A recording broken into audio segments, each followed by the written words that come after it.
In this video, I will be showing you how to use ChatGPT effectively for coding. Let's get started. I begin by clicking into the search bar at the bottom of the ChatGPT interface. I type a prompt instructing the AI to act as a senior software engineer and coding mentor, then I click the Send Prompt button on the right. ChatGPT responds by confirming its role, outlines its professional approach to code analysis, and asks what I am currently working on. Next, I click the input bar again to describe the coding task. I type out the details to create a simple Python to-do list application using a command line interface, specifying requirements like explaining the solution, breaking it down into logical steps, identifying assumptions, and outputting clean, production quality code. I then click the send icon. The AI begins generating the requested structured breakdown. It provides a simple explanation of the command line application structure, lists the logical steps, details assumptions, and outputs the production quality Python code block complete with standard list manipulations.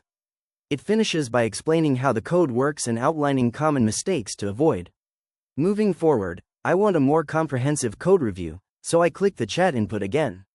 I type a request asking the AI to review the code it just generated to look for bugs, performance bottlenecks, or security vulnerabilities, and to provide an optimized, senior-level version with explanations.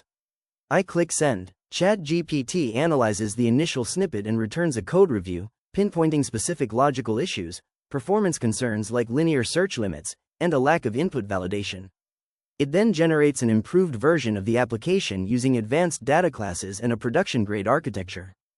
To push the development even further, I click on the input box once more and type out an evaluation prompt requesting to add critical features like task priority levels, due dates, and persistent JSON file storage. I click the Send button.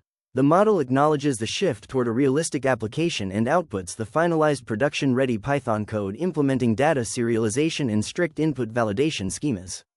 If you found this walkthrough helpful, please consider liking the video and subscribing for more quick tips and tutorials.